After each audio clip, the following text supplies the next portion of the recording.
بص الأمان والجاب أو كلي عبوانية معمولة قريتها غلمان قلتها هوش منطقة محرمة 11 ليرة نبرة. آخر نقطة نهايتها قدسها.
الله فرمانده سلام كرم.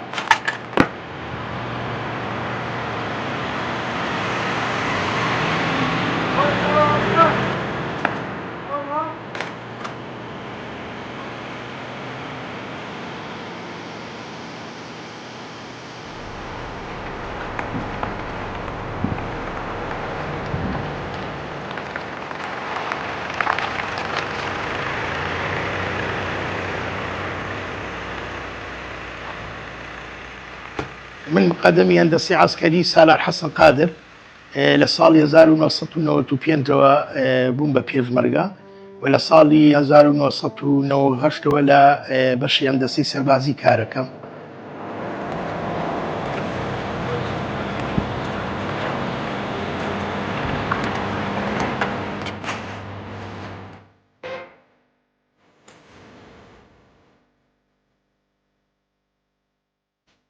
و لەو کاتەوە کە من لە بەشی هەندەسەم تقریبەنەوە بۆ ماوەی 27 ساڵە بێ لەو لە سنفی هەندەسە کارەکەم پێشتر بیدایە داغڵی دەورە بووم لە دەورەی هەندەسی عسکەری بۆ ماوەی 6 مانگ و لە دوایەوە 2 مانگی تر داغڵی دەورە بووم و جارێکی تر 2 ساڵ و 3 مانگ داغڵی دەورەی هەندەسی عسکەری بووم و زۆر کەیفم بە ئیشەکەم دەهات و ئەلحەمدولیلا لە هەموو دەورەکانە یەکەمی دەورە بووم و دەرەجەیەکی باشم بەدەستهێناوە. لازم الريفينير ده كمان اقول فيه من قبل لازم اصوم واني ابدا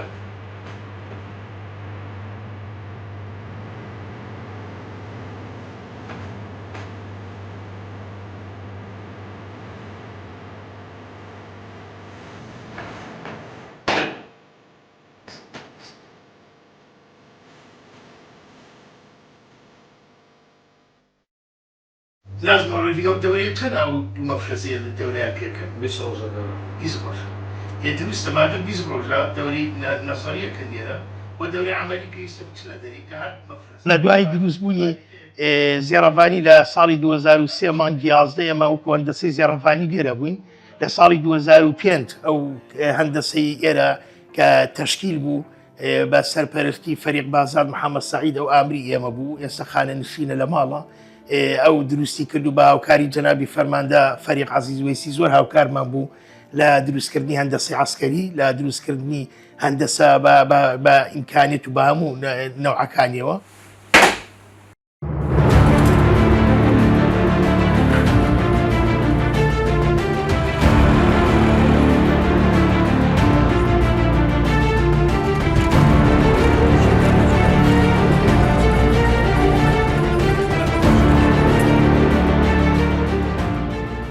لە 2014 کات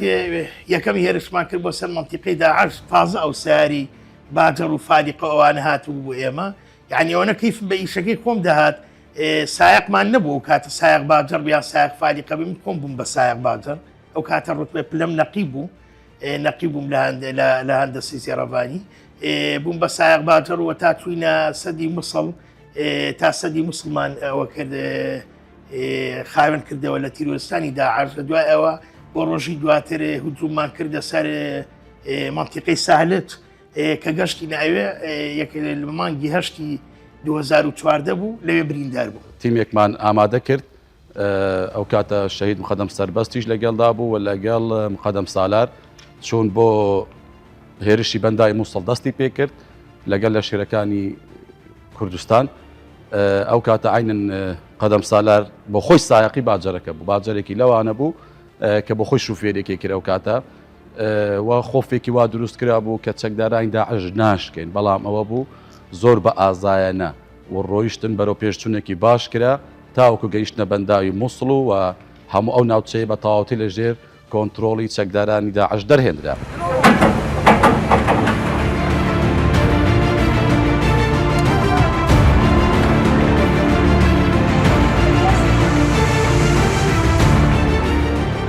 لازم ئەو پولی نەزاری پێوتون لە ماڵ وا پیشانیان بدە بە شێوازێ کاشفە بەکاردێن و لە دوای ئەوە ئەو حەشویان بۆ دروست بکە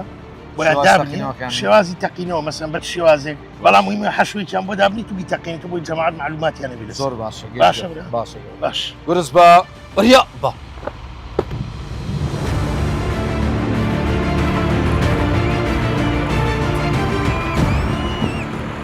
یەکەم بۆم کە پوتەڵ کردەوە من لە سەدی مسڵ بوو لە منتیقی سەدی مسڵ بۆ کاتە داعش تازە و بۆ شتانیان دادەنا زیاتر بە کۆنتترۆل بۆ مۆبایل دایاندەنا لەوێ معالەتەوە کردن وەلو کاتی کە ئێمە لەناو باتەر بووین مقەدەم سەربەست بە ڕەحمەت بێ شەهید بوو لە شەڕی داعش ئەو لەگەڵ من بوو مقەدەم ڕوکن غایب بوو مقەدەم ڕوکن شێرزاد بوو و پێشمەرگەش تقریبەن 5-6 پێشمەرگە من لەگەڵا بوو زیاتر بوون لەگەڵ ئێمە بوون و ئێمە ئیشی ئێمە بوو ئیشی ئێمە هەندەسەیە ئیشی ئێمە معلوماتێکی فراوانمانەیە لەسەر پوتەڵکردنەوەی بواتە مەساید مغەفلینە لەسەر جۆرەکانی ئەڵهامە و جۆرە ئەڵهامانی کە لە عێراق هەیە معلوماتێکی فراوانمان هەبووە و توانیمانە بە ئاسانی شتی خۆمان بەڕێ بکەین. مقەدەم سالار بەڕاستی ئێستا پلەی پەککەوتەی هەیە بەڵام لەبەر دڵسۆزی بۆ کارەکەی و لەبەر پێویستی ئێمە بۆ ئیشەکەی بەردەوامە لە کارەکەی خۆی و ڕۆژانەش بۆ یەکەکانی فەرماندەی زێرەڤانیمان خولی هەندەسە دەکاتەوە ئەو پێشمەرگانەی دیکە فێر دەکات کە چۆن خۆیان بپارێزن لەو بۆمبانێک کە لە سەرڕێگاکانن و لە گوندەکانی سنووری خازدر تاوەکو بەنداوی مووسڵ کە زیاتر لە 12,000 مینمان پوچەڵ کردوتەوە هەموویمان هەیە بە دوکۆمنت و بە تەسویریش کە لەوانە دەورێکی سەرەکی هەیە بۆ مقەدەم سالار.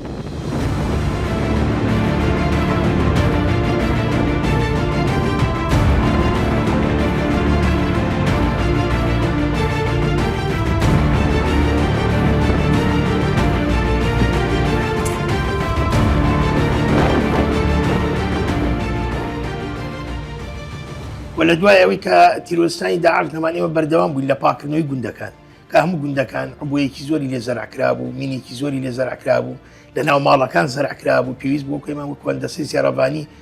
معالەجەی ئەو ڕبوانە بکەین ئەو مینانە بکەین بۆی کە هەڤاڵەکانی ئێمە و پێشمەرگەی لیوا و سوپاکانی زێڕەڤانی بۆی کە تووشی کارەسات نەبن تووشی برینداربوون نەبوون بەردەوام بوونەوە. 1 2 3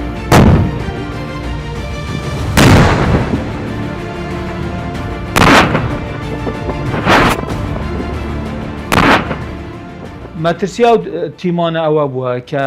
هەموو کاتێک دەستیان بە هەلگرتنەوەی مینێکی زۆر کراوە کە بە هەزاران مین مەزەندە دەکرێتن و لە ڕووی هەلگرتنیشەوە چونکە داعش تەکتیکی نوێی بەکاردەهێنا ئەوان هەموو کاتێک دەوانتوانی ئەو تەکتیکانە پوچەل بکەنەوە ئەوەش مای شانازی و سەربەرزی بووە بۆ ئەوان کە توانی وانە ڕوولێکی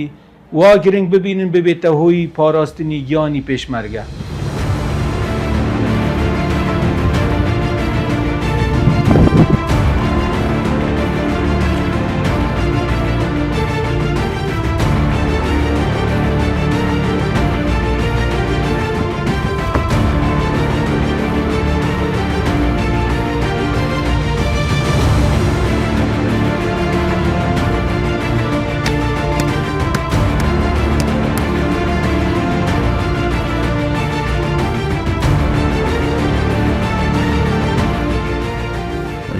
چونکی زەحمەتە ولا ماوەی دوو ڕۆژە چەند عبومانەڵگرتەوە 200 عبومان دەرێ ناو ئەوانەی کە وەکو ئەڵغام دروست کراوە الحەمدولله بە سەلامەتی هەمومان بە سەلامەتی هەموو هەندەسەی ئێمە بە سەلامەتی توانیمانەوە ئیشە بکەین و لەخوا بە زیابێ سەرکەوتنمان بەدەستێناوە بوانە جایەکی زەرعەکەین لە بەردەم نقطەکانە لەبەر نقطەکانی خۆمانە بووی کە نقطەکانی خۆمان قایم بێشین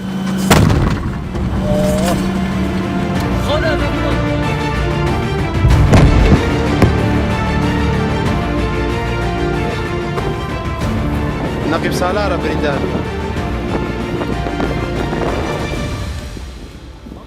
کە چوینە ساحلە ئێمە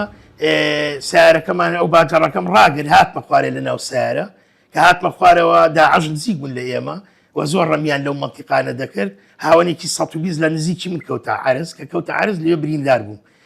کە منیان بردە ناو سیارە دوایەوە تقریبان ئەوەی پێ نەچوو جەماعەتی تەواوی زێڕەڤانی هاتن لێ بۆیان پێچان بە لەفاف و تەداویەکی ئەوەیان کرد مەسەلەن تاوە کۆچمە خەستەخانە دوایە منیان بردە خەستەخانی دووە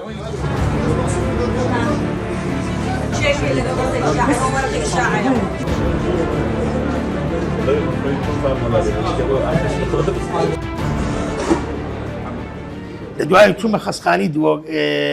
لەوێ مامەوە دوایی چوومە ماڵەوە تقریبان 2 مانگ لە ماڵ بووم تاوەکو تۆزی تەندروستیم باش بوو لە دوای کە 2 مانگکە لە ماڵ بووم جارێکی تر گەڕامەوە لای هەڤاڵەکانی خۆم و گەڕامەوە ناو هەندەسا لەو کاتەیە 2014 بوو مانگی دەبوو 25 دەبوو پیلاندانرا بوو بۆ هێرشکردنە سەر مۆنتیقەی زومار و کانی شیرین ئەو مەنتیقەیە داعش ناو گوند بوون و مقاومەیان زۆر هەبوو ڕەمیان زۆر لە ئێمە کرد من لەو کاتەیە ڕاستی سیاری خۆمم وەکو ماوانە عیدانا لە بەردەم هێزەکانی دوژمن و شارعەکە خۆی زۆر گەورە نەبوو فراوان نەبوو ساری خۆم بە جادم پێ قەتع کرد شارعەکەم پێ قەتع کرد چونکە ترسی ئەو بوو کە ساری ئینتیحاری بێت بەڵام داعش زانیانەوە ڕێگەیان لێ قەتع کراوە زۆر ڕەمیان لە ساری من کرد بە قەناز لە ساری منیان دەدا بە دۆشکە لیان دەدا و آخر جار بە ئاربیجی لیاندا تقریبا وڵایی زۆر لە فکرم نییە بە دقیقی 6 ئاربیجی و ئاربیجی بوو لە ساری منیاندا بەس بۆ ئەو سارێن و شوێنە لابەرین من نەمهێر سیارم نەجوڵان لەوێ ساری من هەر لەو شوێنە مایەوە و جەماعەتی هەموو لەگەڵمەمون لە ناو سیارە بریندار بوون لەو کاتەشا گوێی چەپم زەربەیەکی زۆری بەرکەوت بەڵام زۆر ئەوم نەکردە سەر خۆم ڕاستی مەسەلەن بڵێم زۆر خەمی خۆم بێ لەبەرەی ئەو برادرم شەهید بوو لە ناو سیارە و ئەو دوو پێشمەرگەی منیش بریندار بوون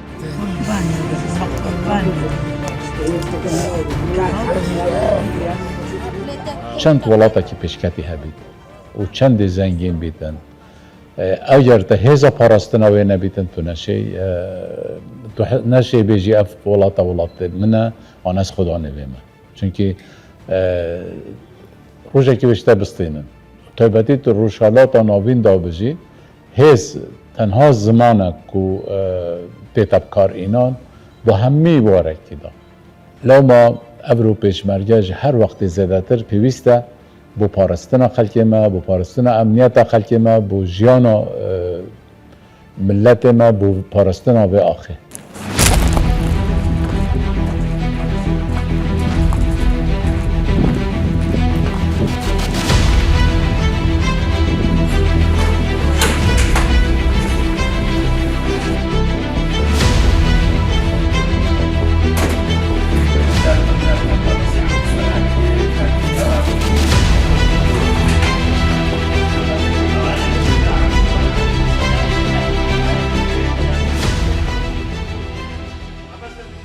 طبعا ئەوە غرفەی نموزەجیەوە ئێمە ئەو کەسانی کە هێنن بە شەق بۆ لای ئێمە دەخولی هەندەسا بین لەسەر تەخریب و ئەڵغام لەسەر مەساعید مغەفلین لەسەر قەنابل غێر مفەلیقە دوای ئەوەی کە خولەکەیان تەواو کرد هەر یەکێک لەو تەلەبانی کە لە لای ئێمە داخلی دەورە بوون نموزەجێک بۆ خۆیان چاکن مەساعیدێک چاکن مەسەلەن مەساعیدە بە زەخت ئیش دەکا بە سەحەب ئیش دەکا بە تەوقیتە بە ئیرخاءە هەچ کامێکیان بێت بۆی بزانین توانای تێگەشتنیان چەند بووە و ئەو مەساعیدانی کە لێرە ئەوانی کە لە دەورە بوون لە لای ئێمە دروستیان کردووە و پێشوی شەڕی داعش دروست بێمە بەردەوام دەوری هەندەسەمان کردوێتەوە و پێش شەڕی داعش ئەمانە دروست کراوە یعنی پێش شەڕی داعش ئەمە پێمان گوتم کە وەسیلە دەتوانی مەسەلەن خانوێک بۆم ڕێژ بکەی یان دەتوانی دەرگایەک مەساعیدی لەسەر دابنی لە کاتی کردنەوەی بتەقەیە یان جانتاگ لە شوێنێکە دەتوانی وا دروستی پێ حرەکەی پێ بکەی بتەقێت بۆیە هەرێکێک لەو تەلەبانە نموزەجێکیان دروست کردووە و ئەوەش بەو شێوازی ئێرەیە.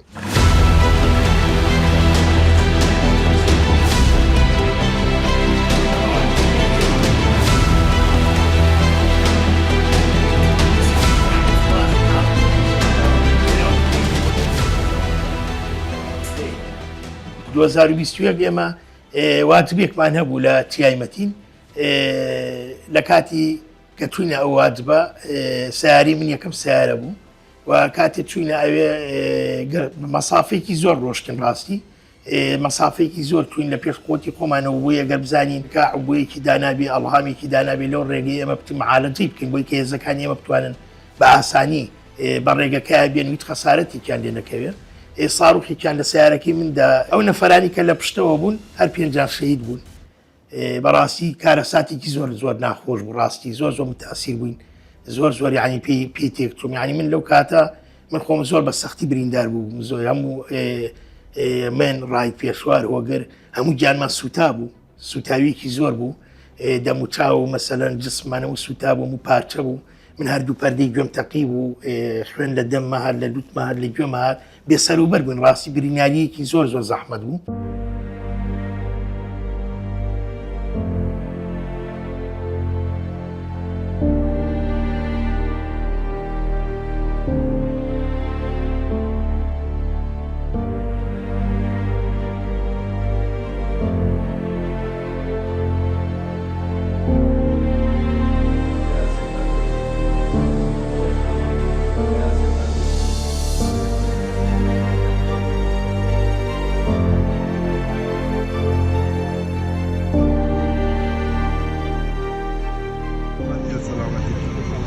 داوای تبلیغات نبوو لە تیایمەتی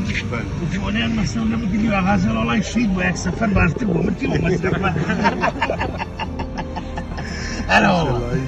بەڕێزی بە قوربان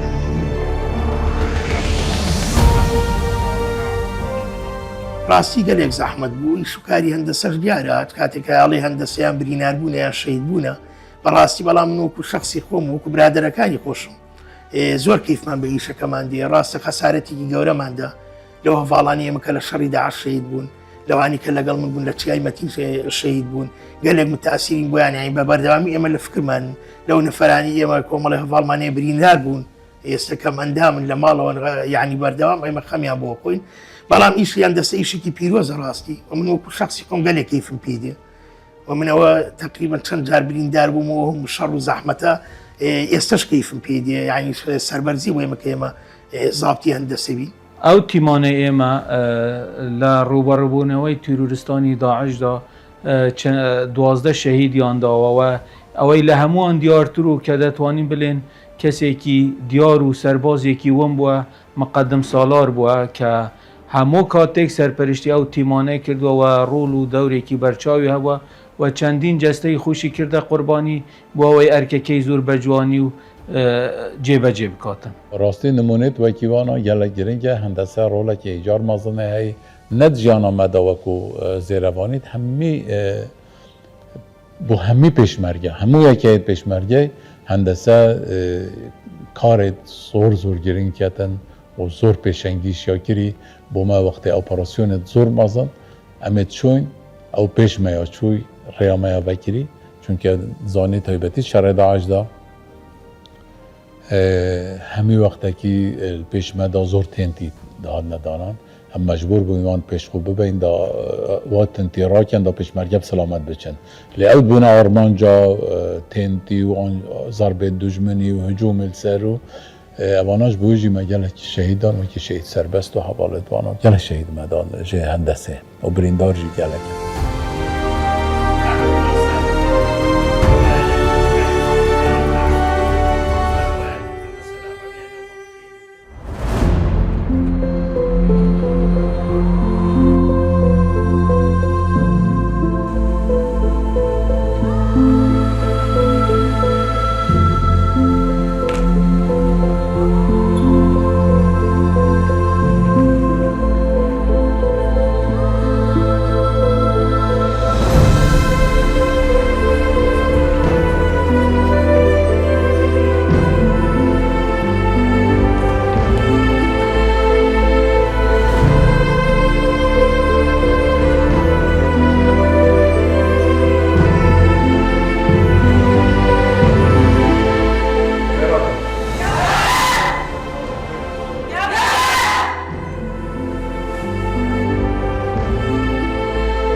زور سپاس بو کردستان 24 کو شایسته دیتین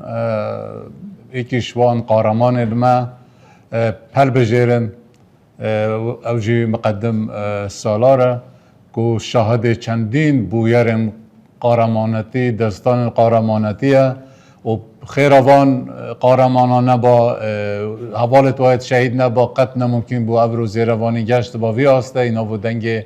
گلک فرماندت ما گلک اشما گلکی بلند بو لسر خینوان لسر قهرمانتی آوان اوش بوی جی رزینه سپاس دکین مقدم سالار شاهد بویرکا گلکا دلتازینه یعنی روژه که دا کچون هرکی خو جیبه جید کر لسر آمدیش بو کجیانا خلکی مزیدت آرامی دا بیتن و که ابرو بچنه برسیلی ججنا خوب بکن همی نیسان سر نیسانا گلان عفو بله مخابن کومکا تروریستا هرشینا سروان 5 حوال لگلوی دا دی 1 سیاره دا شهید کتن و او افسرکی دی که بقارمانتی همی وقتا که پیشنگ بونه گلک زور به سختی بریندار بون و راستی جی بعجوبه خلاص بون لو ما جی شایستن که اوانا هم سربازی بون و هم شهید زیندو نافلینین و ابروکه دلایق پیروز بیتن سرچاوان